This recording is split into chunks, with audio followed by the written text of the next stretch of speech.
The Ozark woods were already old when the first man vanished, older than memory, older than the names carved into its trees. In the autumn of 1894, the forest pressed close against the settlements like a listening thing, its breath heavy with damp leaves and rot.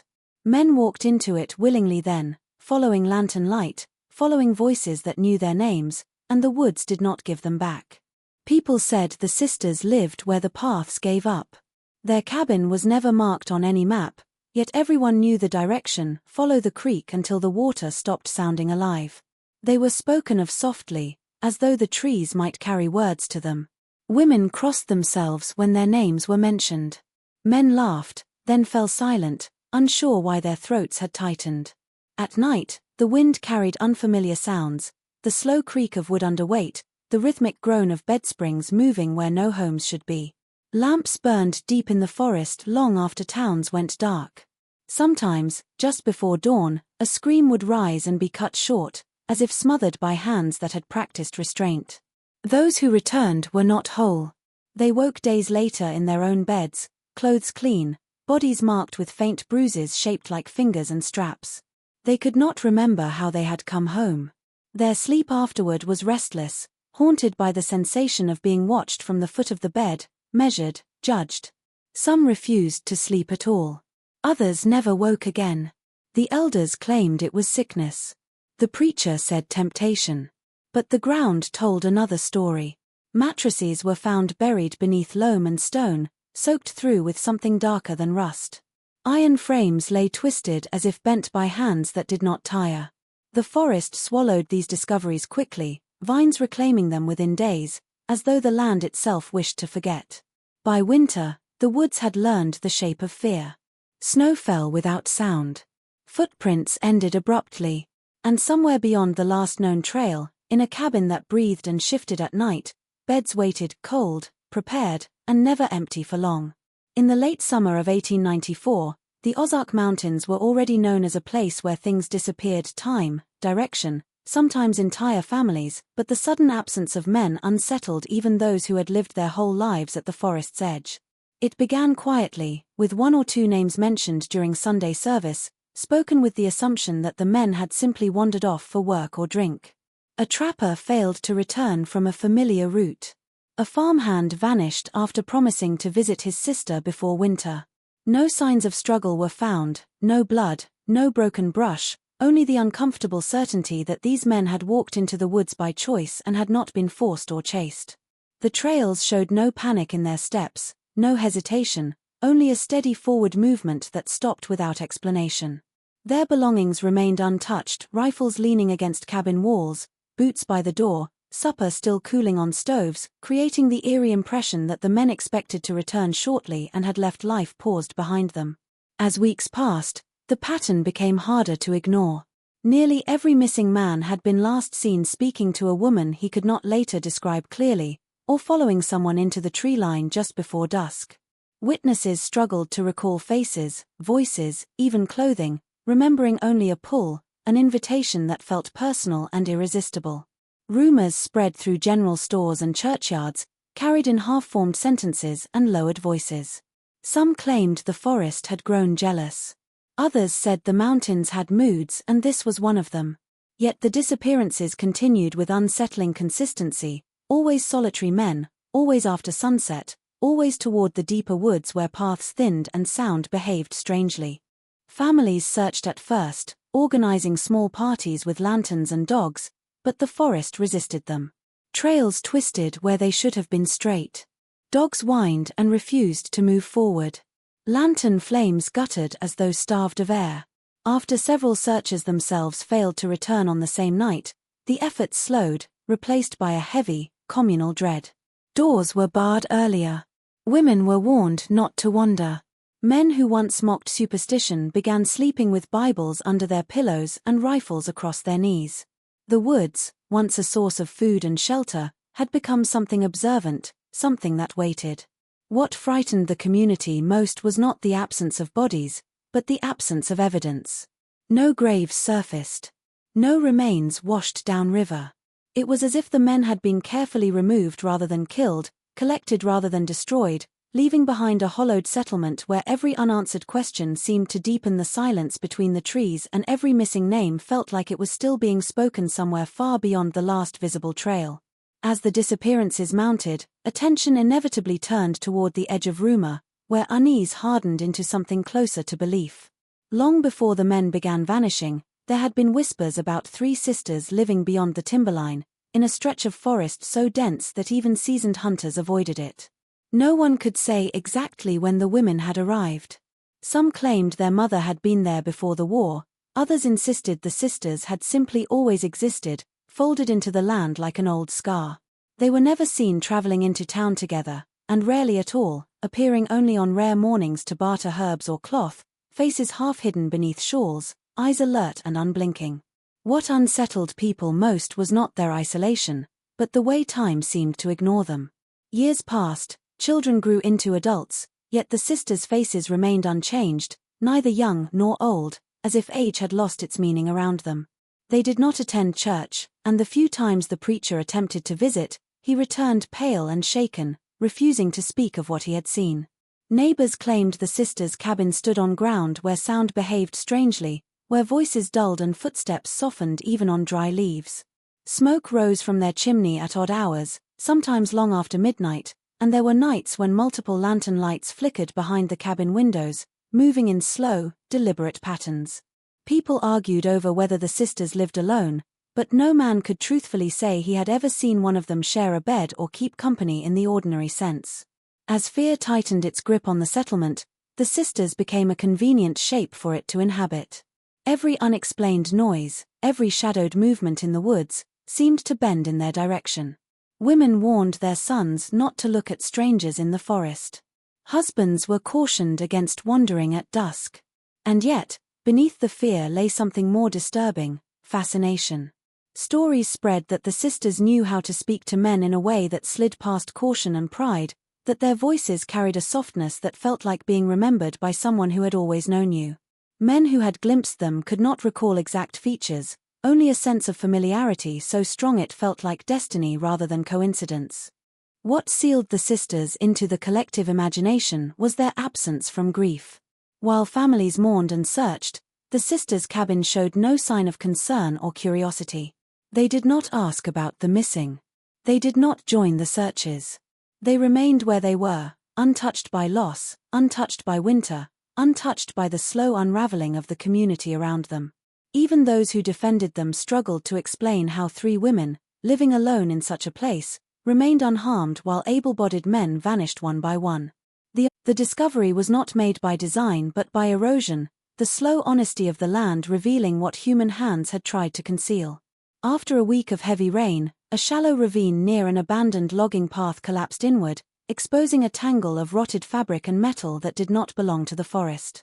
At first glance it looked like scrap, the sort of debris left behind by camps long gone, but when a pair of hunters approached, they recognized the unmistakable curve of a bed frame, its iron bars bent and stained dark with age. The mattress clinging to it had long since lost its shape, yet the outline of where a body once lay was still visible, pressed deep into the stuffing as if weight had been applied repeatedly and for long hours. Word spread cautiously. A small group returned at dawn, bringing shovels more out of dread than intention. As they dug, more fragments emerged: splintered wood, rusted bolts, leather straps stiff with decay. Some were clearly cut to length, fashioned deliberately, not the remnants of furniture discarded in haste. The restraints were the most unsettling: narrow bands designed for wrists and ankles, their buckles worn smooth from use rather than age. No one spoke as these objects were laid out on the forest floor, the smell of wet earth mixing with the faint, sour scent that clung to the mattress fibers. As the digging continued, it became clear this was not an isolated find. Several yards away, another depression yielded the remains of a second bed, then a third, all positioned carefully beneath layers of soil and stone. The arrangement suggested method rather than secrecy, as though burial was simply the final step of a process already completed. There were no bodies, no bones, nothing that would have offered relief through explanation. The absence felt intentional, more frightening than discovery, as if the beds themselves were the evidence and the men who had occupied them were meant to be forgotten. Those present began to notice how the forest reacted. Birds avoided the clearing. Insects vanished. Sound flattened, voices carrying poorly, as though the air resisted vibration. Several men reported a sudden heaviness in their limbs, an exhaustion that felt unnatural, accompanied by the disquieting sense of being observed. One claimed the mattress fibers shifted when no one touched them, settling as if remembering a form that was no longer there. The items were reburied hastily, covered with more care than they had been uncovered. No one wanted to carry them home. No one wanted them near their beds. That night, several households reported strange dreams, the sensation of lying on unfamiliar frames, the creak of iron under movement, the pressure of hands testing strength and resistance. By morning, the clearing had changed again, leaves and debris obscuring the disturbed ground so completely that even those who had dug could not find the exact spot, and the forest resumed its silence, holding on to what it had briefly allowed to be seen. Those who survived spoke only after long hesitation, and even then their accounts were fractured, marked by gaps that no amount of questioning could fill. They described evenings that began ordinarily enough, shared drinks, familiar trails, a sense of being watched that felt flattering rather than threatening. Somewhere between dusk and full dark, memory thinned.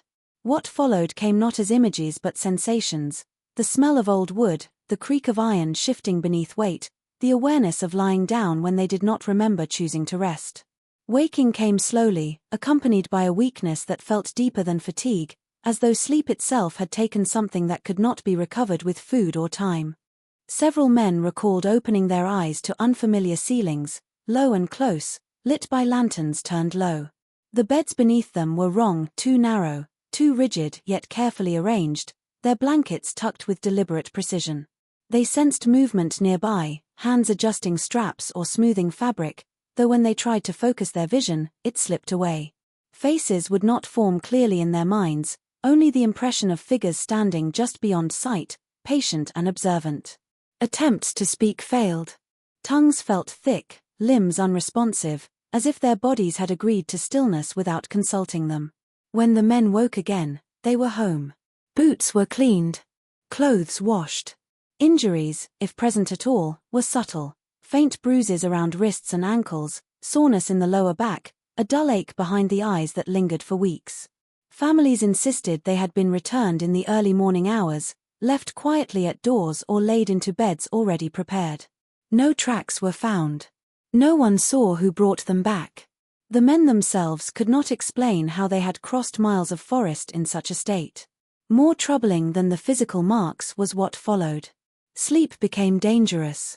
The survivors began waking at night convinced they were not alone, certain someone stood just beyond the edge of the room, measuring their breathing. Some found their beds shifted slightly by morning, frames angled differently, blankets folded with unfamiliar care. A few reported waking in positions they never chose, arms straight at their sides, bodies aligned with the bed as if placed rather than rested. Attempts to leave the region failed. Horses refused to move forward. Wagons broke inexplicably. Those who tried to flee on foot became disoriented within minutes, returning to their own doorsteps with no memory of turning back. Over time, the survivors grew withdrawn, speaking less, sleeping more despite their fear. It was said they walked differently afterward, slower, heavier, as if part of them still belonged elsewhere, lying quietly on beds that waited in the woods, counting the nights until they were needed again. As fragments of testimony accumulated, a theory emerged that felt less like speculation and more like something remembered rather than learned. The sisters were said to believe that sleep was not rest but access, a state in which the body loosened its hold on itself and became open to alteration. In this view, waking consciousness was a barrier, a guard that had to be bypassed. True understanding, true control, could only be achieved when a man lay still, breathing evenly, his resistance softened by dreams. Beds were not furniture to them but instruments, carefully designed spaces where the body could be studied without interference, where reactions could be observed in their purest form. Those who had overheard the sisters speaking described their language as precise and oddly clinical, stripped of emotion. They spoke of posture, pulse, temperature, of how long a body could remain restrained without damage, how pressure altered breathing, how repetition produced compliance. Men were not chosen for desire or companionship but for suitability. Strong ones tested endurance. Gentle ones tested obedience. The sisters were said to keep records, though no one ever saw them clearly, notations etched into wood, sewn into mattress seams, or memorized and passed between them in murmured exchanges at night. Beds were central because they removed variables. On a bed, a man could not run. On a bed, the body revealed its weaknesses honestly. Sleep blurred pain, fear, and time, allowing the sisters to perform what they called adjustments rather than harm. They believed the body could be taught new habits while the mind wandered elsewhere. A man who struggled in waking life might become still under repeated nights of restraint. A man driven by impulse might be emptied of it through exhaustion and measured deprivation. What remained, they believed, was something purer, more usable. The forest, according to this belief, amplified the process. The isolation dulled external influence, and the quiet allowed subtle changes to take hold. The sisters did not see themselves as cruel. In their minds, they were refining something broken, correcting flaws passed down through generations of men who refused to listen, who acted before thinking, who took without understanding. Sleep, they believed, was the only state in which a man could be reshaped without destroying him. This belief explained why bodies were returned intact yet altered, why no blood was spilled, why the beds were buried rather than burned. They were not tools of violence but of study, worn through use rather than rage. The sisters did not seek death. Death ended the experiment. What they wanted was continuity, the ability to test again, to compare results, to see whether the changes held once a man was released back into the world, walking, speaking, sleeping in a bed that no longer fully belonged to him. The forest surrounding the sisters' cabin seemed to respond to their presence in ways that unsettled even the hardiest woodsman. Animals refused to enter the clearing, as if instinctively aware of the unseen rules governing the space. Deer would halt at the tree line, ears swiveling and tails flicking, but they never crossed into the sunken grove where the cabin rested. Wolves, normally daring enough to patrol the mountains at night, lingered at a distance, their howls hesitant, as if checking for permission. Birds fell silent as evening approached, their songs cutting off abruptly, leaving the woods eerily still, a silence so complete that even the rustle of leaves felt amplified. Hunters reported tracking a path only to have footprints vanish mid-step, as though the forest itself refused to hold evidence of intrusion. This unnatural behavior fostered an atmosphere of dread, a quiet insistence that those who entered the sisters' domain were not welcome, and the land itself enforced the warning.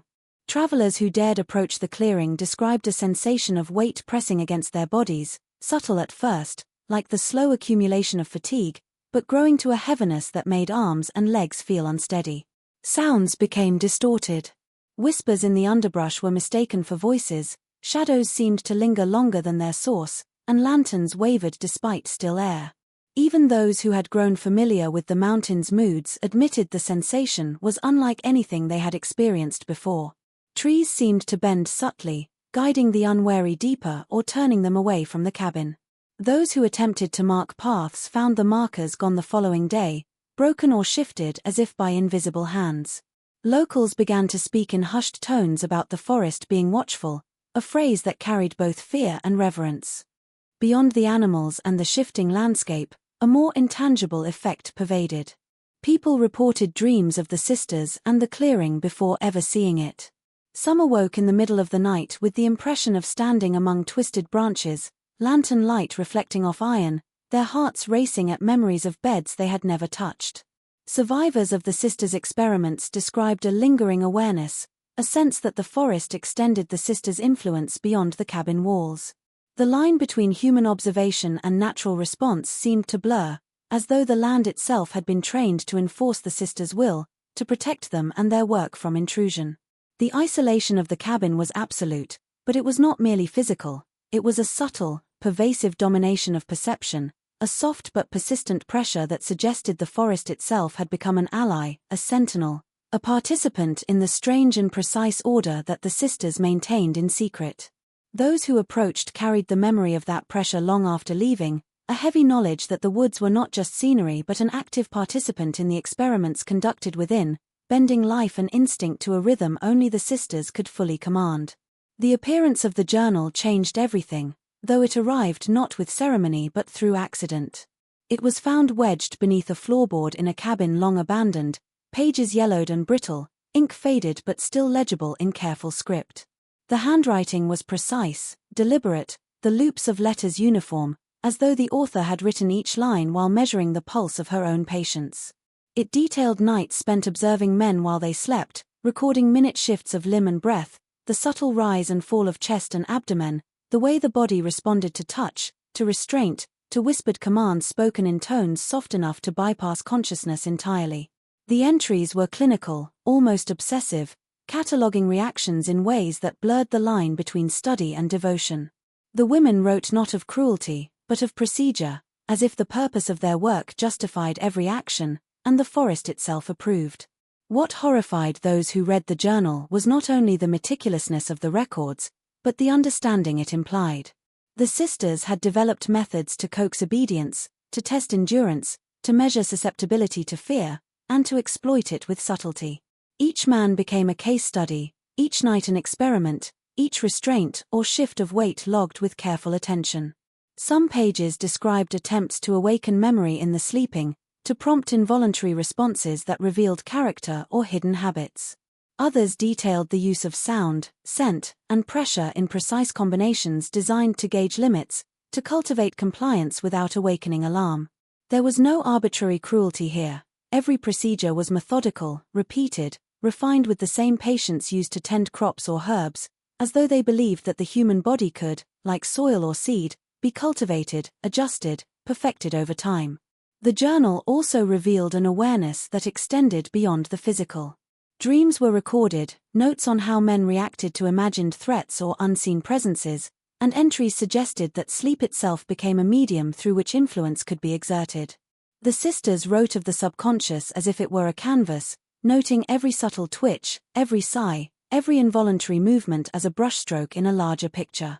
Their observations were frightening in their precision, and chilling in the detachment with which they were written. There was no moral hesitation, no remorse, only the relentless pursuit of knowledge, refined into its darkest application.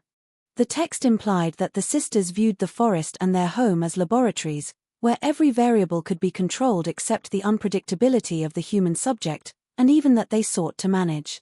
Men were brought into the world of observation not for entertainment, not for dominance alone, but as vessels through which the sisters could study, manipulate, and by their reckoning improve the natural order of human behavior. In reading the journal, it became clear that the horrors of the Ozark woods were neither random nor supernatural, but deliberate, executed with patience and method, leaving survivors who could speak of it only in fragments, and a community haunted by the knowledge that the experiments had always been ongoing, precise, and complete. Search parties were organized with increasing urgency as the disappearances continued, yet the forest seemed determined to resist every attempt at discovery. Men who had been raised in the Ozarks, familiar with every ridge and creek, found themselves lost within hours, wandering in circles despite clear landmarks and the midday sun overhead. Trails that had been walked countless times vanished as if they had never existed, swallowed by thick undergrowth overnight. Even seasoned trackers reported a sense of being watched, a presence that seemed to anticipate every move, redirecting them subtly but insistently. Paths twisted unnaturally, streams flowed in unexpected directions, and familiar sounds, birdsong, the rustle of leaves, diminished or disappeared entirely near certain clearings, particularly those surrounding the sisters' cabin. The forest itself seemed to conspire, protecting the secrets within while frustrating any attempt to approach too closely. Those who tried to follow tracks left by the missing men were met with bizarre obstacles.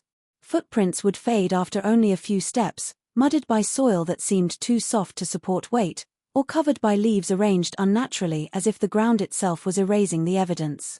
Occasionally, searchers would glimpse faint movement just beyond the tree line, shadows that matched no living creature, only to find nothing when they approached. Horses and dogs, normally reliable companions for such excursions, grew restless and refused to proceed, snorting and shying, sometimes bolting back toward the edge of the woods as if sensing unseen boundaries. The forest imposed its will subtly but effectively, discouraging interference without revealing the reason, maintaining an order that no outsider could penetrate. Beyond the physical challenges, a psychological tension grew among the searchers. The repeated failures to locate the missing men, combined with the unnatural behavior of the landscape, began to weigh heavily. Doubt and fear intertwined, leaving participants hesitant to speak, uncertain whether the forest's resistance was natural or something more deliberate. Reports circulated of strange sounds, whispers carried on the wind, the creak of bedsprings where no cabin stood, low moans that vanished before being traced. Sleep became uneasy for those involved in the search, with recurring nightmares of beds and restraints, the faces of men half remembered and half imagined, the sisters standing just beyond the edge of perception, watching silently.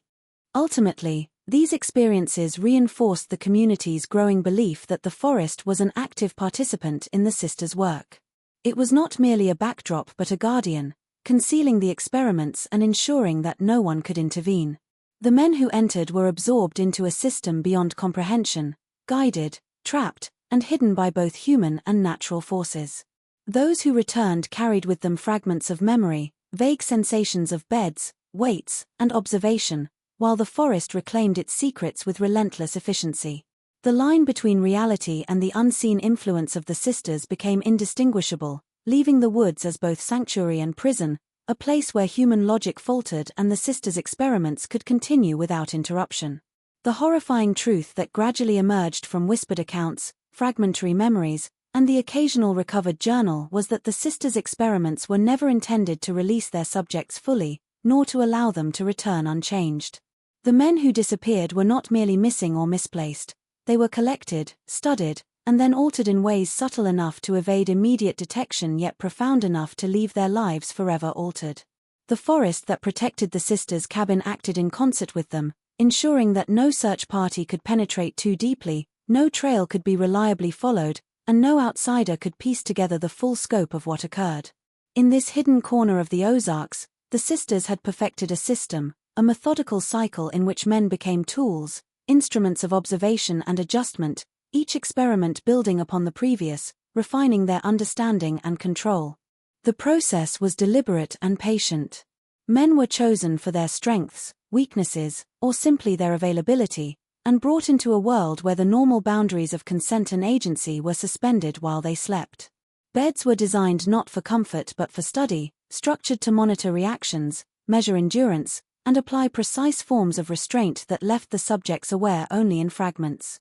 The sisters observed with unwavering attention, recording movements, breaths, and involuntary responses, cataloguing each night as though it were a single page in an ongoing ledger that spanned decades.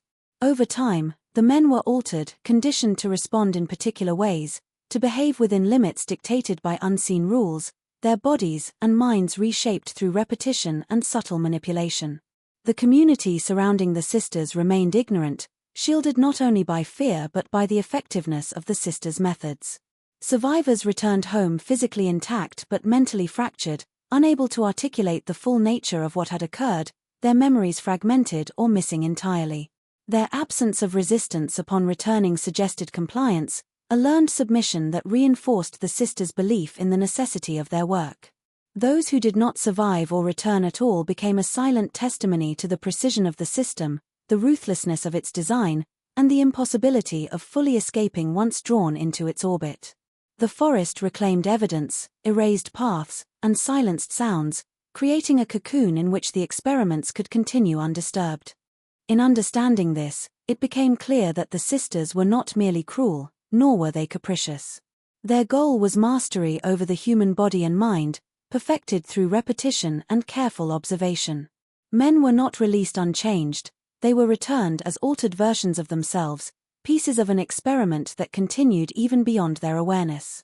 Those who vanished entirely were absorbed into the process, serving as living or sometimes lost extensions of the sisters' relentless pursuit. The experiments were endless, each iteration a step closer to a vision known only to the sisters, and the woods themselves ensured that no one could interfere, that no one could learn the full extent of the system that had existed quietly in the shadows for decades, shaping lives and destinies without consent, without witness, without end.